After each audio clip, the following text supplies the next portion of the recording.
anybody could, if pressured enough, become and have a psychotic episode like this. And there are others who feel that only those who have a tendency to easy disorganization of the brain by their metabolism, that only they can get the psychotic trips.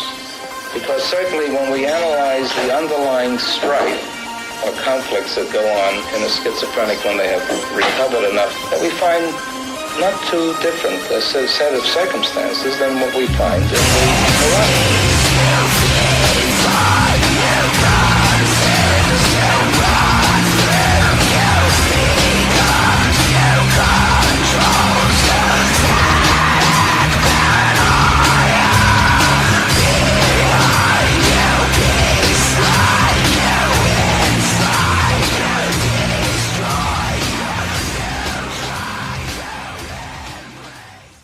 Parents strongly caution the following programs are intended for mature audiences over the age of 18. These programs may contain some material that many parents would not find suitable for children and may include intense violence, sexual situations, coarse language, and suggestive dialogue. To save the patient from what would otherwise be a severe neurotic dilemma.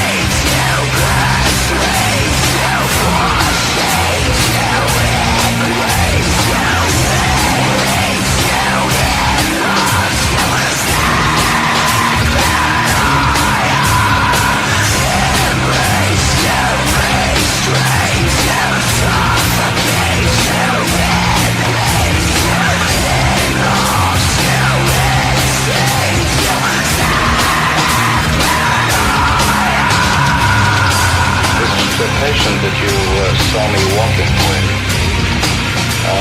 demonstrates on the 8th day after admission the continuing presence of a catatonic panic.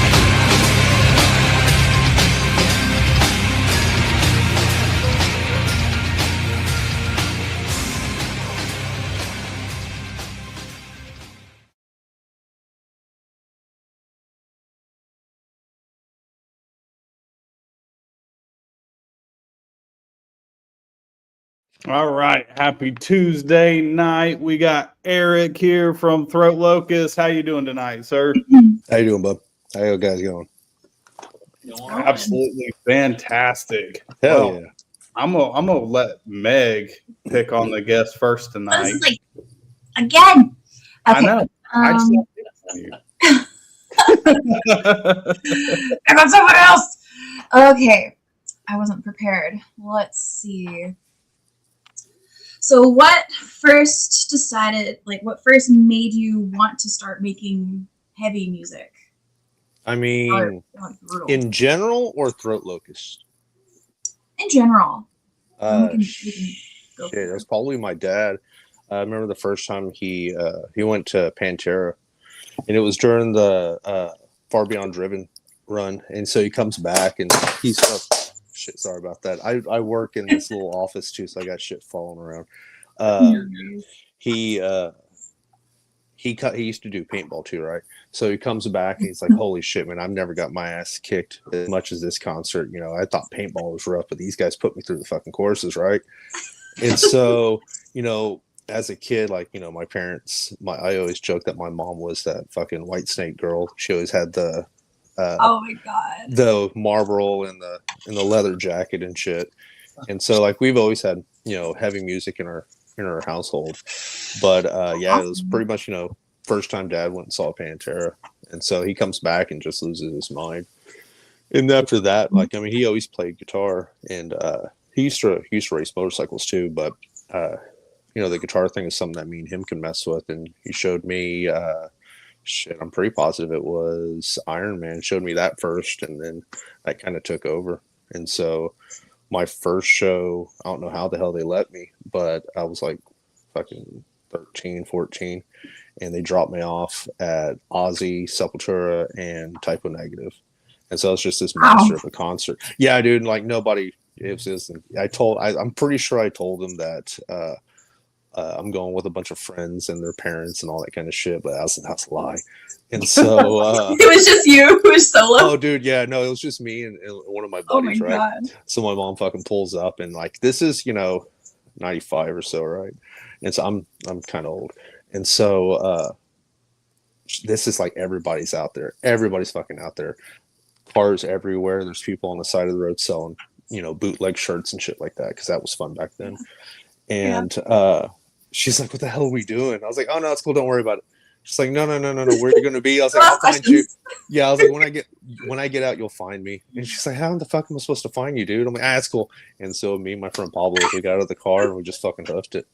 And so, yeah, I mean, I remember like not in the pit of Sepultura, but in the pit of Sepultura, like on the outskirts. And I'm just watching people just annihilate the shit out of each other. I was like, oh, this is it. These are the people that I love. Everybody had fun. People were jumping the gates, breaking through the gates, and it was just like fucking maelstrom. And yeah, it was an amazing time. Got out of the show, and somehow my mom found me and picked us both up and took me home. It's like, I ain't never doing that shit again. I was like, cool, Pantera's coming in about 2 more months. So yeah, you are. So fucking like 96 or so, saw Pantera. I think it was Biohazard and Neurosis. And that's the show that changed my life. And then after that, it was just set on a path of mayhem, good and bad. I mean, I'm still here, so I guess it's good, right? Yeah, fuck it, right? But yeah, I mean, that was pretty much it. I'm in middle school, and somehow I got they had this fucking classical guitar course. My mom's like, oh, let's get you into classical guitar. You're because I've been playing for like a year or two since then. She's like, let's get you into that, and like, let's get you some structure. Shit, no, man. I'm bringing guitar picks and I'm showing them all how to play like Stairway to Heaven. And so I'm getting in trouble. I'm getting sent to the office because I'm always like, not really giving a shit and just showing all these kids how to play different stuff. And so taught everybody how to play Stairway for the most part. And we did we're supposed to do like this whole concerto thing, whatever, where your parents come and they watch you play, and everybody had green sleeves like lined up. And then I was like, all right, y'all ready? And we played Stairway, and everybody just fucking pissed. But it was cool. Yeah, so I mean, yeah, instead of that, instead of green sleeves, we played that. And it was fun, but fuck it. And yeah, since then, it's been a path of mayhem. I'm enjoying it so far. I like it. But yeah, I mean, that's pretty much what got me going. No, I get that. I still remember my first concert of sneaking out and going to see Marilyn Manson for the Antichrist Superstar tour in '96. Yeah. That was insanity. Manson back then was wild as fuck. Oh, yeah, it was in Oklahoma City, and I went and seen him, and it was absolutely intense. I got shot in my butt with a riot bullet. Yeah, that sounds about right. That sounds about right. After the show, so it was. Oh my god! But throughout all of it, I was like, I want to be in a band. Yeah, I want to play. I want to do this.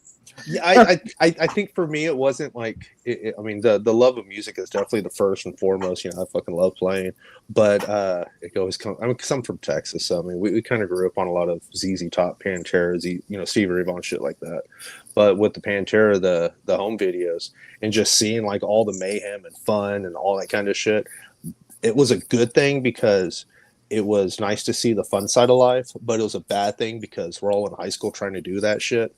And we're laying on cars, throwing each other into parts, slamming on the gas, just being just total idiots. Because like, our friends do that. And then CKY was coming out, and we had all our skating buddies and all that kind of shit. So it was just metal mayhem and music. So it was the best. I love that shit. All right, CB, you're up on deck, brother.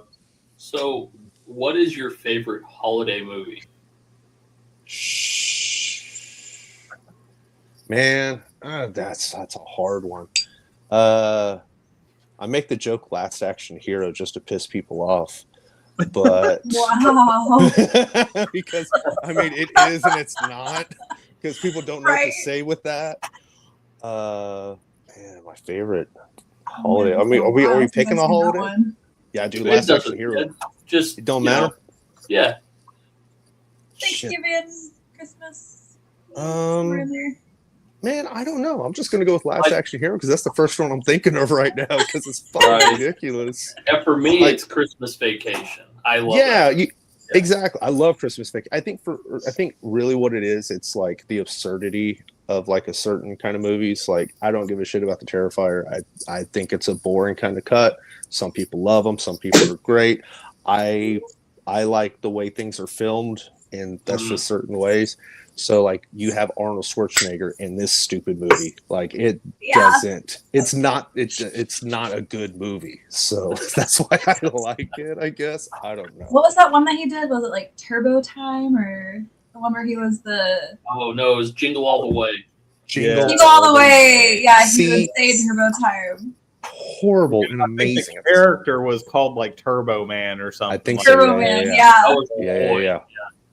Yeah, actually, that might be the one I'm thinking of. Actually, is Oh. that the one? Is that the one where he had to go find the fucking toy? And Yeah. Yeah. Okay, that's Fighting the one. everybody. Yes.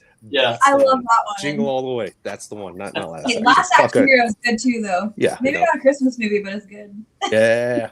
It's I'm the still- absurdity. I'm still all about Gremlins. I I love love Gremlins. The first one, the first one is a spectacular fucking movie. I don't give a shit. Like it's great written, it's great shot, the animatronics are amazing. I like old school graphics and animatronics and stuff like that over CGI. So like any kind of puppetry type of work is my favorite. I'm like Mad God, all that stop animation movie, that thing was amazing. Oh yeah, see, I got the rare opportunity. I used to be in film and did a bunch of stuff in independent film industry, and we were doing a zombie movie at Bill Diamond Studios up in New York. And Bill Diamond was one of Jim Henson's right hand man, and I got to actually hold some of the Gremlins props that he still has in his office. That's right. So I got to check out like the puppet it was like the Gremlin from Gremlin 2 that had like the vegetables all over its face. Like I got to hold that. I got to hold one of the original Gizmo prototypes they still had. So it was cool as shit to like go in there and like see that stuff. And so I'm a big fan of like the puppets and like the actual practical effects, which is why I love 80s horror so much. Yeah, big time. Practical effects for the most part. There's been a few new movies have come out that have kind of done, I think maybe even the new Aliens, series have been doing a lot more of that opposed to the CGI stuff. But yeah, I wish Alex was jumping on here as well. He is like the biggest movie nerd, every fucking thing. He knows everything from toys to movies to he's the greatest dude ever. But he's got to deal with his kids right now, so they're kind of closing up a few things. He might show up, I'm not sure, so you might get a beep and he might pop up out of nowhere. Who knows? Absolutely awesome. All right, so you're probably a little bit older than me or close to the same age. I'm actually way older than I look.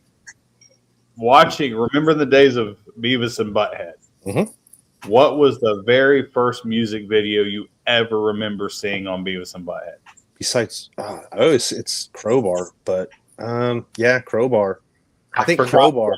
Well, I mean, there's also like there's that, but the one I always remember the most is always Pantera. Is the Pantera one where he's talking about Phil and Simo's going to beat your ass if you don't give him a beer and shit like that. I think that was what was it? Was that This Love? I think so. It's like, God damn it, Phil, you get God damn it, Pantera, give me a fucking beer, you crybaby, some shit like that. That was fucking hilarious. I love that shit. See, I still remember like seeing that was the first time I ever seen White Zombie Thunder Kiss. Yeah. And the same episode was the first time I got to see Ace of Spades by Motorhead. Mm-hmm. And that was like the point where I decided I was going to be a bass player because I wanted to be like Lemmy because Lemmy was fucking God. Oh, fuck yeah. Yeah. Yeah. Lemmy's always God. Yeah. All through my childhood and teenage years, Lemmy was God. Yeah, 100%. Yeah, 100%. No, I feel that that's one of the things that people always saw when they saw him. Like he was such a demanding force, and he could just stand in that one spot, look up at the sky, and fucking scream like he's chewing on glass, and everybody's like, "Holy shit!" Like, yeah, who else? It's fucking perfect. Yeah, no, Lemmy's God, 100%. Exactly. All right, Meg, you're up, girl. So how does y'all's writing process look like? Like, who does most of the writing? Well, for the most part, it's going to be me and Alex. The first demo that came out was me. The band kind of came out from me kind of tired of some of the music that's been around lately in town and kind of around us. I play in another band called Switchblade Jesus, and we do a bunch of stoner and doom metal and shit like that. And I pretty much just knocked out the first 3 songs, sent them to the guys, and said, all right, this is what we're going to be doing. I kind of picked the members out from there. Alex was the first guy. Actually, what happened was I was at one of the local shows here in town, and they had a bunch of screamcore, metalcore. I'm not sure. It's like when they're screaming and then it's soft singing and then screaming and then beautiful soft singing. Yeah, like that's cool. If that's what you want to do, fuck yeah. I like Bolt Thrower and Carcass and Obituary and like old school fucking death metal. Brutal as fuck. Yeah. Good shit like that. And so I hit up Alex. I was like, hey, dude, you want to start a fucking band? Because I'm kind of tired of this shit in town. And, the stoner metal, doom metal stuff doesn't work in Corpus. We usually have to play in, outside of Texas pretty much. And the guys don't want to tour anymore. So, you want to start something else. Or you want to start something. He's like, yeah, it'd be kind of cool, get a few things going. And so what the fuck was it? Went to Knotfest with buddies from high school. And I was like, y'all got to see fucking Gate Creeper. Gate Creeper's the shit, right? And they're like, I've never heard Gate Creeper. I was like, oh, you're fucking livid. So I get them up front, and it's Knotfest. It's in Iowa, and it's fucking insane. There's like 20, 30,000 people. I've never seen that many people before since like back in the day of fucking Warped Tours and Ozfest and all that kind of shit. So I saw, took them up front, and they lost their shit. They got in the pit. One got his face smashed in. He came out like laughing, smiling. I was like, see, remember that's how it used to be. Yeah, he's like, fuck yeah, dude, I love it. And so like he's like wiping the blood from his eyes. He's like, man, that was great. I was like, yeah, fucking great, right? So at the end of the, we're walking back just downtown. We got to go to the fucking plane. That morning was the next day. We had to go back to the plane. And I just like, fuck it, this is what I want to do. And I threw the name Throat Locust. I was like, I think I'm going to call it Throat Locust. What do y'all think? I was like, yeah, that sounds fucking great. I was like, oh, cool. So got home, finalized those 3 songs, sent them to Alex. He learned them up. We found a drummer, found a bassist. We started working with that. And then the next songs I kind of threw at as well. So we were starting to notice that Alex is more Swedish death metal, like Entombed, and he loves Decapitate, like early first 2 records, Decapitate. I always have to make sure I make that. Make that very clear. Yeah, he's like, I don't like the new shit. I'm like, I know you don't like the new shit. And so he's just really into that brutal Swedish death metal, and also Napalm Death, and a lot of the grindcore shit. And I was I grew up with Brutal Truth, but for the most part, it was like All Out War, Vision of Disorder, a lot of the early hardcore stuff, and then mixed in with Brutal Death, but it was like Bolt Thrower and Carcass, like I said. So we were kind of having a little bit of, I want to go, 1,000 miles an hour. He's like, no, you got to slow it down and make it like thick and fucking heavy sometimes. So what would happen now is, I'll write a riff, he'll write a riff, we'll come by like on Sundays, we'll hash them out together, see how we like it, and then we'll throw it all away, we'll try it again, and then we'll go, well, what does this riff sound like? And so we'll listen to like another fucking band, I'm like, oh, okay, I like how they do this change on that, okay, let's try that. And it's just pretty much just me. Now it's me and Alex just working back and forth trying to figure it out. We have 2 new songs that need to come out. We're gonna wait and just do the full album instead of like, releasing single after single. We were gonna do an EP, but fuck it, we got the riffs and shit like that for a full. So now it's just me and him. We hash them out together, send them to the band. We are on our fucking goddamn 3rd fucking drummer, because the problem with I've learned the problem with death metal is drummers can't fucking keep the tempo at times, and if they're not solid, the shit will drop, and it's not Right. like I love bolt thrower. I like that real tight machine gun sound kind of fucking double kick. Doesn't have Right. to be, it doesn't have to be 320 BPMs, just a nice 180 solid. And so we finally found the guy. He actually is from Florida, moved back to Corpus for some weird ass reason. And I was like, hey, you're good. We need somebody that's really good because we're about to Sniped him. well, we're about to do a fucking drum machine if we can't find anybody. And I don't want to Yeah. do a drum machine, but No. you can't dumb down what you're trying to do, in my opinion. Just work around Right. it. It is what it is. So. Agreed. It's nice that people just want practice. Just practice. That's all Just it takes. practice. Is just fucking practice, dudes. Just yeah, and I'm like, I'm one of those fucking sticklers that like I really like a metronome, not for practice, but for my own home self, and just to have that, just to anticipate that next riff. And so, like a couple other drummers that we had, I was like, "Hey man, just practice with the metronome." He's like, "Oh, I don't need it." I'm like, dude, if I'm telling you need to fucking practice with a metronome, practice with the fucking metronome. Yeah, I'm not trying to be a dick, but like one of the whole reasons for this project is, I want everybody to grow as a musician. So we keep trying to do things that are completely out of our wheelhouse, and a lot of we're pulling in a lot of influences from like different friends of ours, and it's just been like really cool to blend our own styles in, even though it's really difficult because you have somebody that is 100% brutal death, like god damn, what's that fucking band? I love Trash Panda, but we played with this fucking band and it's like frogcore, and they just for the fucking vocals, and it's fucking amazing. But they're like the most brutal fucking shit ever, right? And it's almost like because I got buddies in Peeling Flesh, my buddy Soto, and so like we've kind of gotten into like the friends of the slam crews and stuff like that, and so like we're hanging out and it's like we're listening to the most repugnant fucking slam shit ever, and Alex is all, we're doing that now. I'm like, oh fuck, okay. All right, let's do some of that. And so like we have to like understand those limitations of like, we want to be this, we need to keep it this, but it's like adding on these different elements. So like one of the new songs has a real, kind of what's the fucking band he loves too? Not Despise. I love Despise Icon. God damn it. Yeah. Yeah, no, yeah. Oh yeah, we can talk about brutal death metal all fucking day, or just death metal all day long too. But just repugnant fucking slam shit. And so the it starts off with a slam kind of riff and then goes into more of a almost like a hardcore kind of like Life Cycles kind of riff in a way. And just it's cool because we're melding everything together, but you have to kind of get to a point where you're like, okay, you don't steer too far off to what your original plan was. And my original plan for this was kind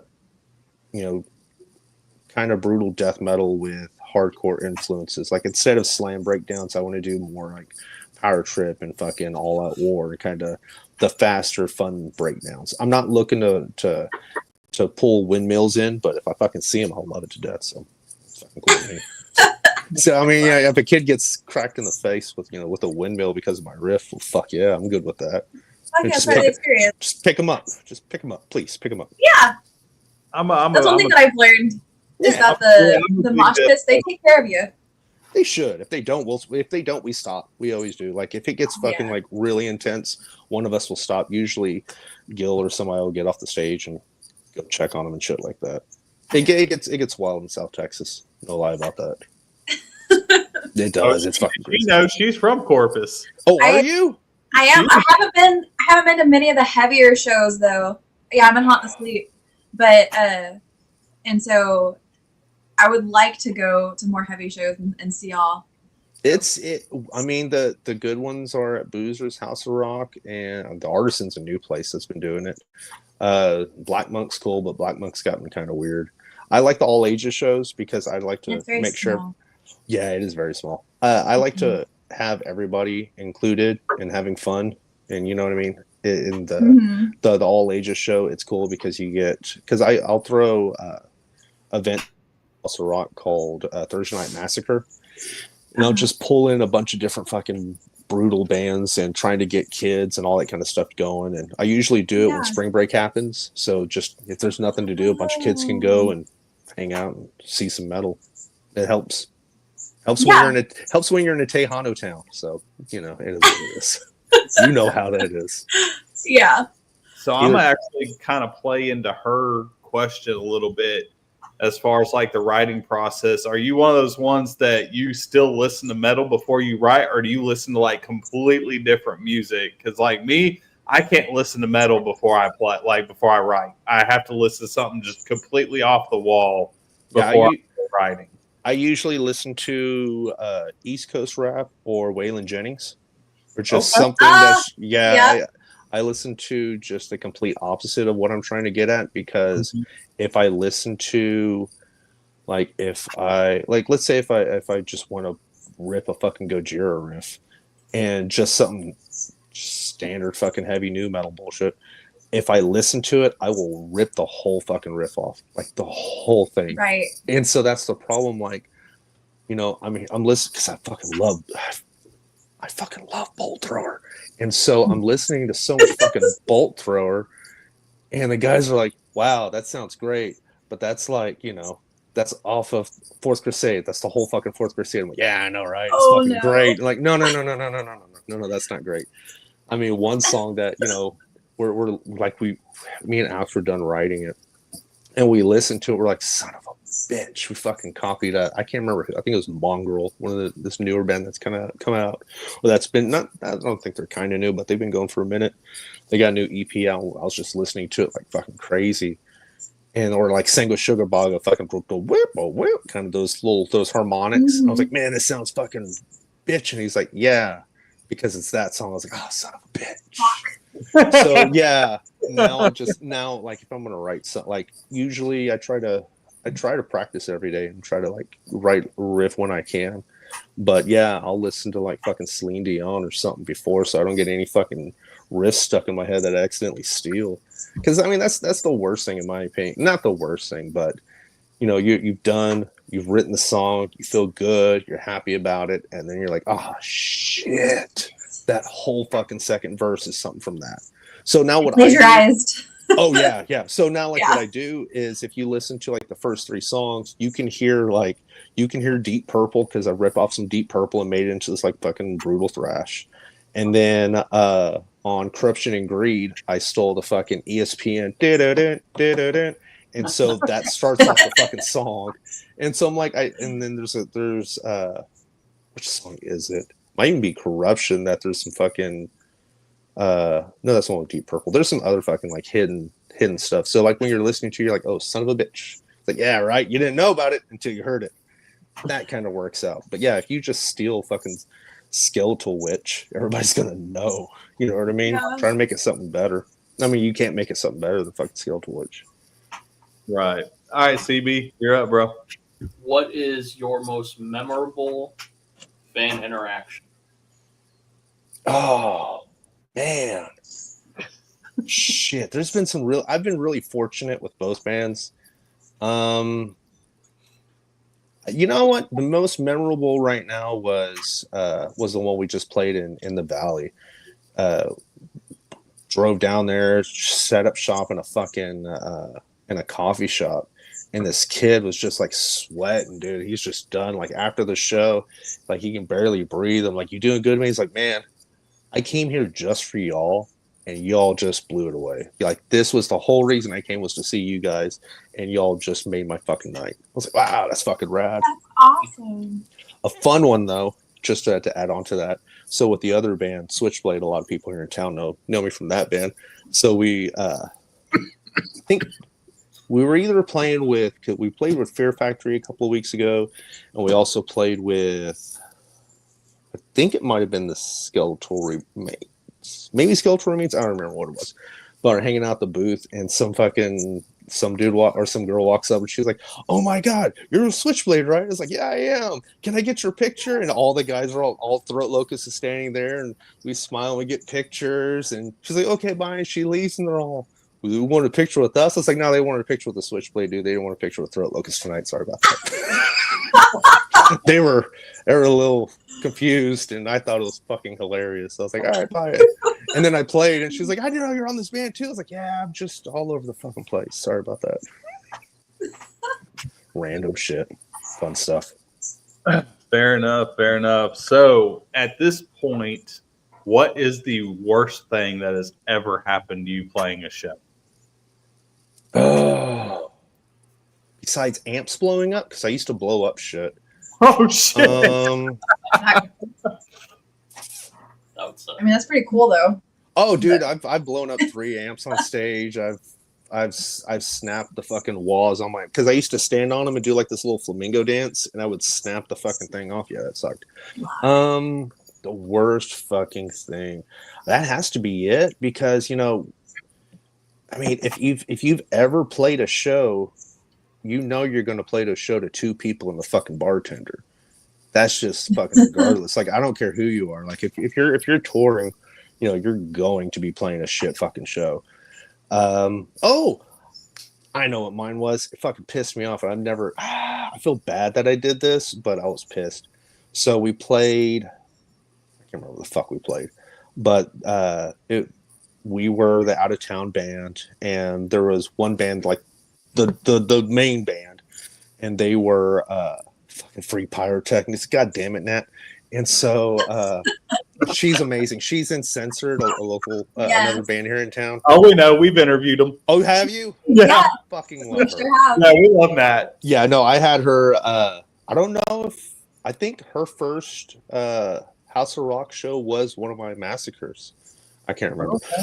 But yeah, so we're out of town, and like the main, like the local band, they had some fucking britches on apparently, and so they were gonna go on their next show. Like, okay, if you're going out of town to open for, like, who the fuck was it? Lit. You're not on tour with Lit. You're just going out of town to fucking open for them, right? Okay, so they had 2 shows with Lit.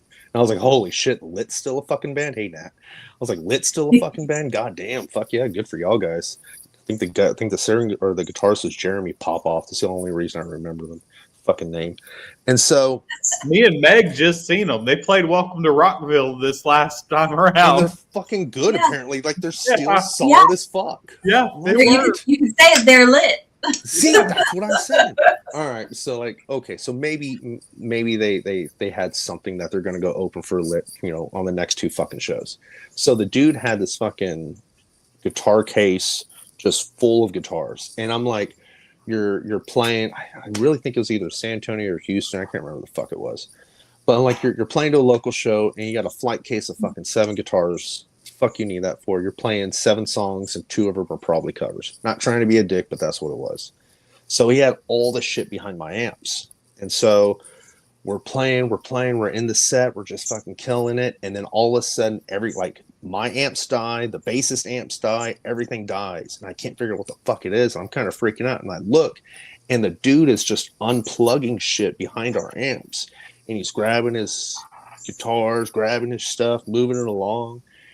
And I spun around, and I was like, "The fuck are you doing?" He's like, "Oh, I just had to get all my stuff." I was like, "You're unplugging all of our fucking gear in the middle of the fucking set, in the middle of a fucking song. What the fuck are you doing?" I started throwing shit at him. I started cussing at him. I'd be heated too. Fuck, I was pissed. I mean, like, that's the one thing you don't do, in my opinion, is you don't go behind somebody's gear and you mess with shit as they're on stage. Like, after whatever, the stage is the stage. It's not my stage. The stage is everybody's stage, but that is my gear. That's our bassist's gear, and that's, it throws the whole fucking thing off. So then all you just hear is fucking drums, just like do, do, do, do. I was like, fuck yeah, we're a fucking reggae band now. I'm just gonna fucking sit there and just do drums for a while till I figure out what the fuck's going on. And so I'm fucking like throwing my fucking beer glasses at this dude. And fucking he walks up to me. He's like, "You know who the fuck I am?" I don't know who the fuck you are. I don't give a fuck who you care about. Like, I don't fucking care. Don't ever fucking touch shit behind my amps. Don't I know don't who ever you are. touch shit. You're rude. Yeah. So he went on to the band was Kingdom of Sorrow. They can kiss my ass. And so the reason why I say that is because the motherfuckers, like, they walked in with lanyards, and the dude's mom was like the fucking merch person, and they're like trying to get people to like stand in line and get autographs. I'm like, bro, you're the fucking local band. You got to get that fucking mental shit out of your fucking head, man. Yeah. It was good. Like, that was hilarious. They had like shit roped off. I was like, well, that's good for you guys. Hopefully I'll make it one day. Go enjoy opening for Lit. I'm not playing a fucking acoustic set, Nat. I love you. Everybody tries to get me to do that shit. Like, I might sound like fucking David Allan Coe or Waylon Jennings, but you don't want to fucking hear me sing a fucking acoustic set death metal shit. You Switchblade or fucking Throat Locust. I don't give a fuck who you are. God damn, everybody fucking run off. Like that might actually be pretty entertaining. Dude, it sounds I was gonna say just the novelty of it. It sounds like a dying wet cat in a fucking bag of farts. Oh, ain't gonna fucking happen. Screw that shit. I love you, Nat, but you can kiss my ass on that one. New genre unlocked. I love it. That's repugnant for sure. So it's all fucking repugnant. It's all fucking repugnant, man. All right, Meg, you're up. How do you what's your pre-show ritual? How do you psych yourself up to go just fucking annihilate things? I always tell people, hydrate before you obliterate. Drink some fucking water because you're going to be up there sweating your ass off. I usually warm up for the band before us. I stay backstage, or if I can, outside stage, warm up, get a couple of shots in me, and that's about it, really. I mean, okay. I think we're at the point now that, like, I mean, the nerves still get there, like when I sing with Switchblade, and I kind of have to, get rid of shit. But I like nerves because nerves mean I give a shit, and that's always a good thing, I feel. But yeah, the pre-warm up is just, a couple of shots, couple of warm ups, and slap everybody in the ass and tell them, let's have a good show. It's pretty simple. I mean, good stuff. Yeah, I mean, I'm a prima donna, but I ain't that fucking bad, at least. I used to throw up before every show. Oh yeah, you have to. You have to. Like, I just fucking shit you not. Like, the Switchblade shows, I have to, dude. If I'm fucking singing, like, I need to get rid of that shit because, like, halfway through, like, it's gonna build up either with nerves or whatever. Dude, we played with what was that fucking 2019 Switchblade played with Behemoth, and I'm like, I'm just gonna fucking die before I get up on stage. Let's just let's get everything out of my fucking body because this is gonna be insane. And we were like, Purge. Oh, dude, we were like the support too, and so it was like us and Behemoth. I'm like, I don't know what the fuck I'm gonna do. Y'all ain't gonna like me. He picked us because the band Switchblade Jesus, and he hates God, so it works for him. So yeah, and he likes country, and we're like, people say Switchblade is like a Southern Slayer, I guess. Fucking, I don't know. But yeah, I mean, you just got to get rid of it sometimes. And the nerves get to you. And it's just, I appreciate the ones that get nervous though, because they give a shit. Like, they actually, they're nervous that they're gonna fuck up, because you're gonna fuck up. You're always gonna fuck up. And so, like, it's a good thing. It's a good thing to throw up. Cleanse the body, right? Fuck it. My first show, it was so bad because, like, I think I was like 16, 15, whatever, and we were playing, and I was trying to get my cab out the back of a truck because we didn't have no trailers or nothing. We just had our vehicles that we pack all of our equipment in, and my buddy had this old truck, and I went and I wasn't paying attention, and it starts rolling. My cab starts rolling out the back and falls right out and smashes all over the fucking ground. That's why we don't have dolly wheels no more.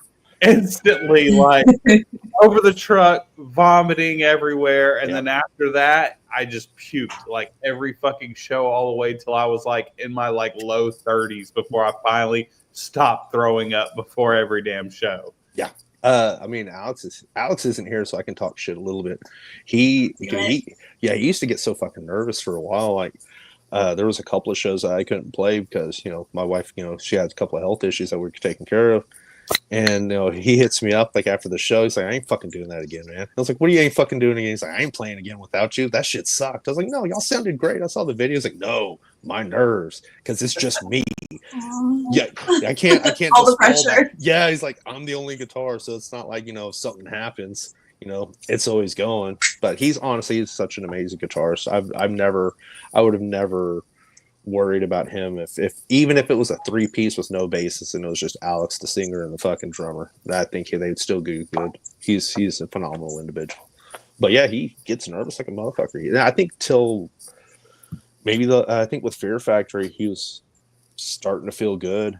Maybe before that, like I remember one show we did a small little run earlier this year, and like halfway through the run he's like yelling at people on stage. He's calling them little fucking bitches, and he's like flipping people off. I was like, there you are. Where have you been? Yell at people. Tell them they're assholes. Just don't spit on them and hate on them, and everything will be great. And so like now he's like, fuck you. Yeah, what the fuck you doing? Like luckily he's not the dude that's on the fucking mic like, all right, you pussies, let's get through the fucking, who's gonna stand up? Like, I hate that shit. But like he'll just be yelling from the top of his lungs while playing guitar. It's like, yeah, you fucking animal, do that shit.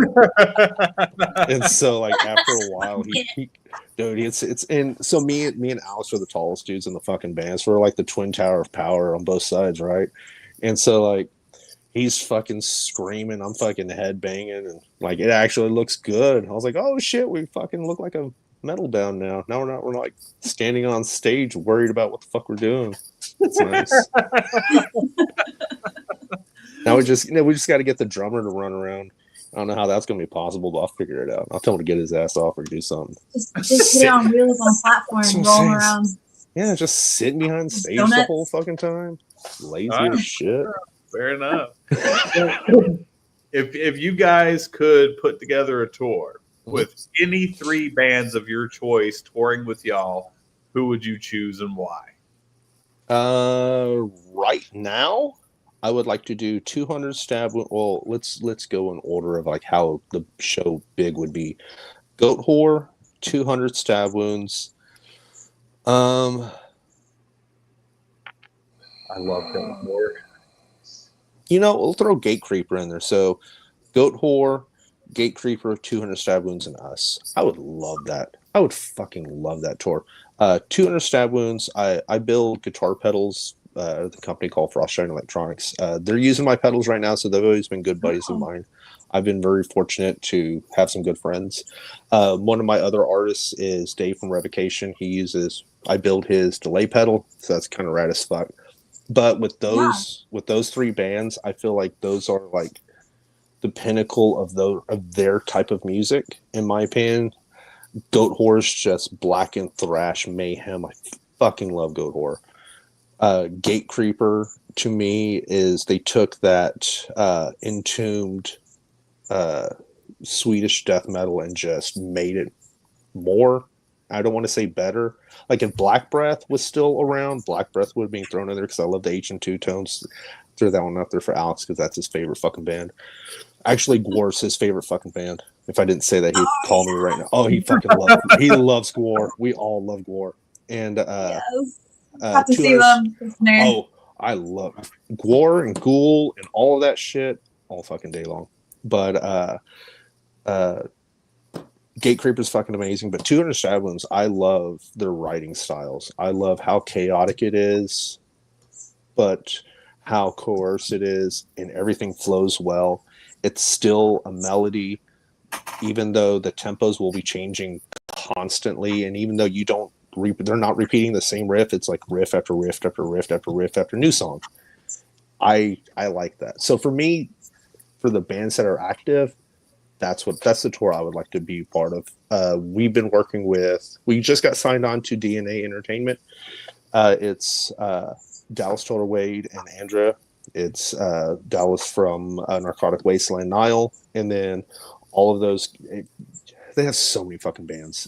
Phil, Moral Suffering, just a tons of fucking bands. So hopefully, we can get a nice kind of run, with a bunch of those guys. But I've got my buddy Zach that's out in Louisiana. He's the one that does all the booking for I Hate God. He usually puts Switchblade with I Hate God when they come down. And then Crowbar too. Luckily we got to play with. Oh god, that was fucking amazing. I got to play with Crowbar. Sorry, sidetracked.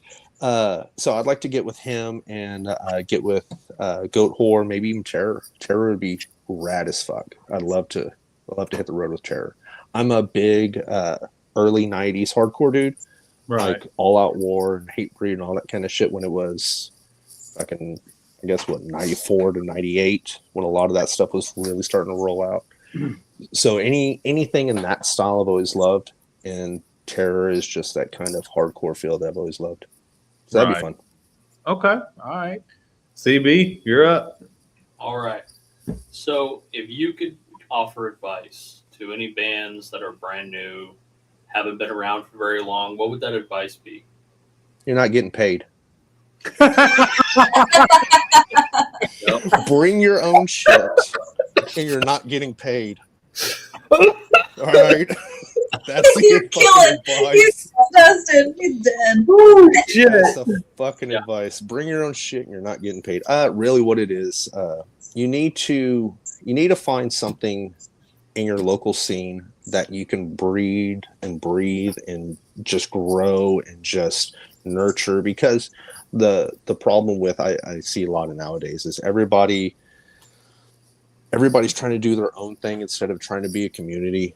And when you're really tight, like the San Antonio scene is amazing, the Dallas scene is amazing. You need to, like, if you're starting a band, definitely play what you want to play, but you need to get your ass out there. You need to go to the shows. You need to talk to the promoters. You need to lower every fucking expectation you've ever had, because nobody gives a shit about you. It's just how it is.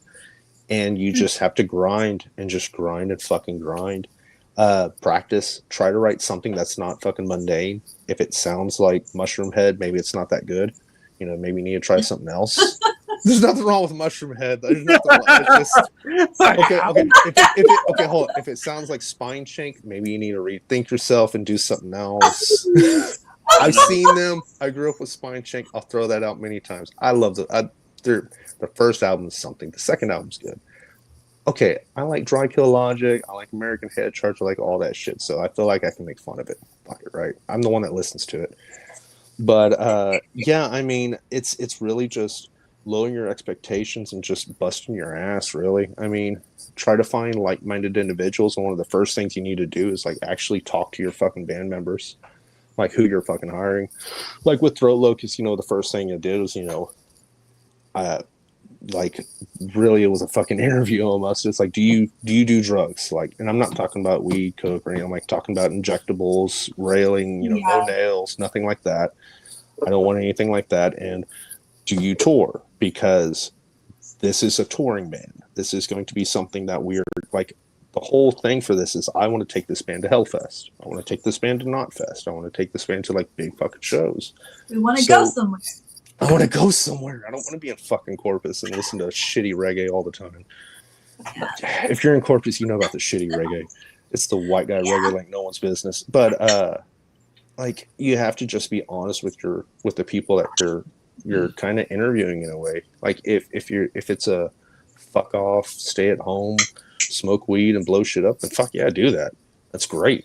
Switchblade is like, we're not playing as much, on the road. The guys just want to stay home and write music and have fun. I was like, fuck yeah, I'll use this and we'll go on the road with this. Like, you just have to be honest with your band members. But yeah, just know that you're not getting paid and bring your own fucking shit. Jesus Christ. You know how many fucking bands like, hey, we're playing this out of town show. Can we borrow your cab? Yeah, not a problem. Can we borrow your drums too? Like, God damn. Like, you're not a band?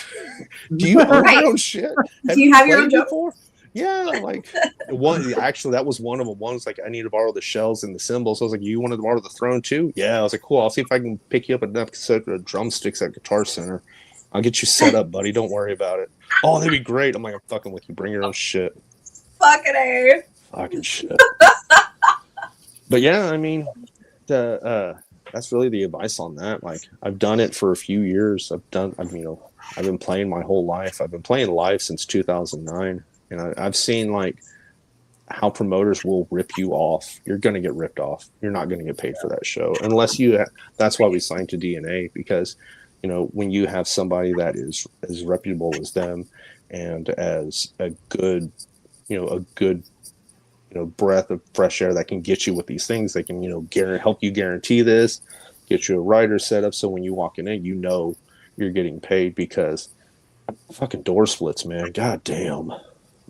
Door splits are great when it's like good shows in San Antonio, but man, when you're playing in fucking Victoria and like, oh yeah, it's a door split for like $50, I was like, oh hell yeah, thanks bro. Nice $17 for us. Fuck yeah. All right, Meg, you're up.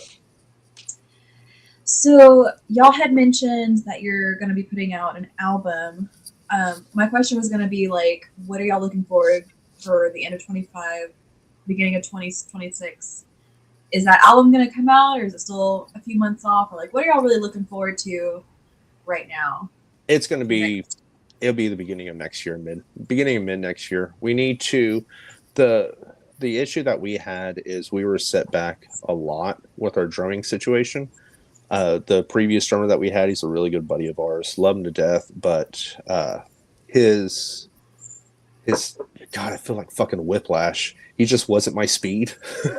Yeah. I'm like throwing shit at him almost, but that like he can never pull my tempo. I'm like, that's not my tempo. That's not my tempo. Still not my tempo. Like a fucking asshole I was.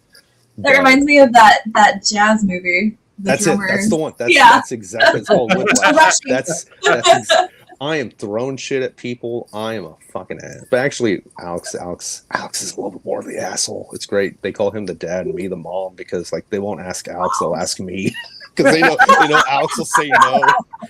Like, don't ask Alex. He'll just say no. I'm like, Just say no and throw a punch. Oh fuck yeah, he will. He'll look at you and go, no. Just it's great. So we tried to work with him. Alex tried to work with him, and we just did the best we can. But in the end, he just wasn't cutting it. So we wasted a year and a half just trying. And that's a fucking long. That's a long time to be wasting. Yeah. And the issue was we just we couldn't find somebody that could keep up with us. That was our tempo. And so now that we finally found it, now we're back into writing. And so like I had fucking like 5 songs ready and 5 like planned out, because the thing is though, I don't want to say I dumbed it down, but I had to change my tempo to fit what the previous drummer could do.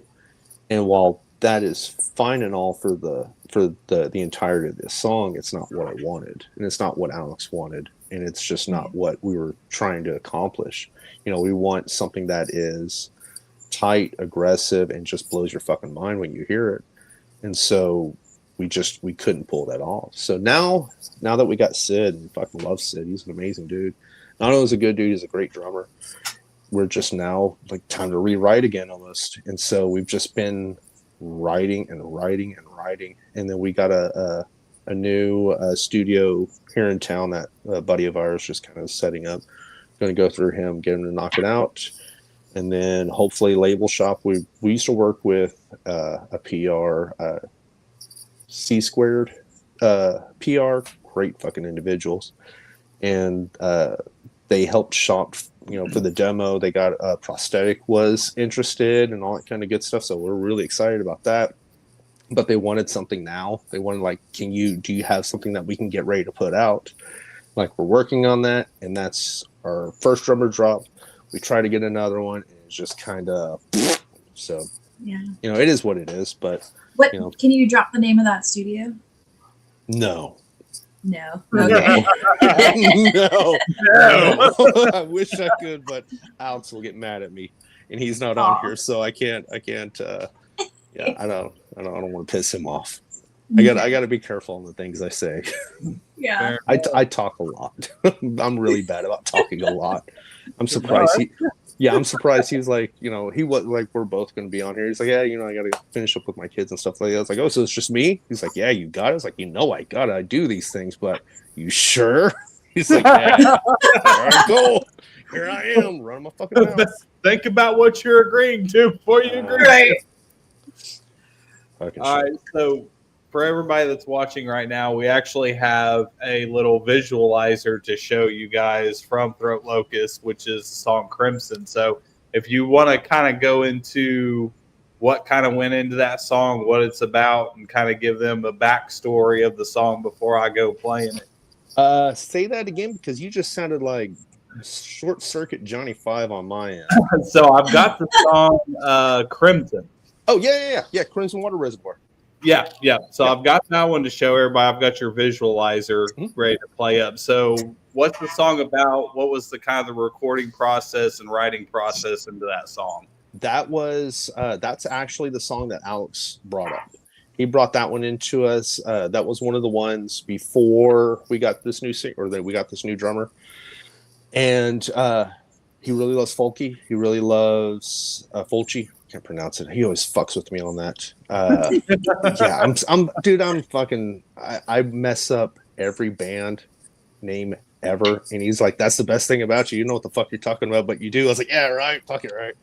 And so it was just, we wanted to do just a brutal fucking death metal song, and he brought that in, and then I added a couple of harmonies. I did some dive bombs and squills, and so recording process on that's actually our singer playing the drums on that one.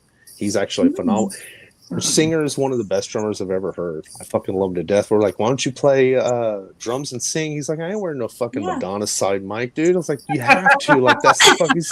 And Alex is all, "Dude, you just have like a regular mic." We're like, No. He has a fucking Madonna side mic, and he's just fucking doing that shit. He's like, "No, I'm not doing that." So he backed up. But he's the one. Yeah, fuck him. I love him to death. Those names Gill is the greatest dude in the world. He did the drums on that one, so. We're fortunate that we're pretty tight, and it was just one take on everybody. Just go in there, rip, record. The solos, when I play a solo, I don't think I did a solo on that one really. I usually just kind of get a blueprint of what I want to do and then adjust it in the studio and kind of free wheel it in a way. But yeah, I mean, we pulled that song, I'd say, for about 2 months on the road, and then we just kind of harnessed it. We played the Mutant Festival out in fucking Arkansas, and that was, I think we debuted it on that. We're on that tour, and that was I can't remember when that came out. I think it was 2023, and so we just kind of rolled with it. That's how we're doing it on these two new ones right now. We're playing them live, and we're adjusting as we go and like changing things up. So I feel this way is a little bit better than just writing, taking it to studio, hashing out and going, because while we're playing them live, we're playing with the tempos a little bit. We're adding different fills. We're doing the stops a little bit different on different parts. And so with Crimson, we just kind of ran with it for about 2 months until we really got the breakdowns where we liked it, the intros, certain harmonies, certain kind of pig squeal dive bombs that I'll do and shit like that. And then we hit the studio, and that was with Harbor City Studios or Harbor City Labs. I can't remember what the fucking name is, but it's here in town. Harbor City, yeah. So love them to death. So Matt Russell, they do good. Yes. The great thing about them is that they usually do punk and they usually do hardcore and shit like that. So when we rolled in, oh my God, I can't remember. God, he's going to be fucking mad at me. The producer, he's Brian. Sorry, Brian. Love Brian. So he's like, "So is this Switchblade?" I was like, No. This is new. He's like, "What are we doing?" I was like, "Hey, you're going to like it." And so we get done. He's like, "I don't know what to do with these guitars." I'm like, "I know, right? Let's fucking figure it out." Because it's like, I'm a fucking asshole. I'm like, "All right, I want to do 2 tracks on each side with 2 different amps, and you record 2 speakers at once so we can blend them together." He's like, "I don't do that." I'm like, "I know you don't, right? You're doing it on this one. But you're going to do it now. Yeah. And so we did it on these. He's like, "Oh my God, this is great." I was like, "Yeah, right? I don't know what the fuck I'm doing, but I've heard about it. I've read about it. And I read this is what people do. And it worked. So let's fucking do it." And so, we did it over at his place and just went in there. I think we were there for maybe 2 hours at most, and just nailed them out. Like the only time, the only issues we had really was the drums, because Gil doesn't play the drums. He knows the drums, but he doesn't play the drums. So we did those a couple of times. We did a little punch and fills, and it came out pretty solid. It's a brutal. We just wanted a brutal. That's where the slam and the kind of Swedish death, are in mixing with what we're trying to do. So it's I think from Crimson is more where we're like Gifted, Crimson. Gifted came out, then Crimson, and then we had the new one. So that's what more the route we're going with, opposed to the first three of the demo, which is more like a bolt thrower infused thrash metal, I guess. I don't know. I like the name. I like the name.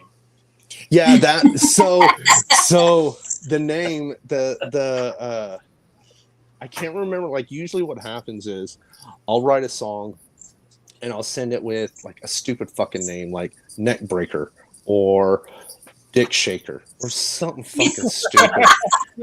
and fucking Gil, I don't know if I called it Crimson, or maybe Alex called it Crimson, something. And he just ran off that word and just created a whole story of it. And it was hilarious because, like, so we're on the fucking road, and I knew it was a good song because of this. Some random fucking dude. Wasn't anybody that liked our fucking music, just some fucking random dude.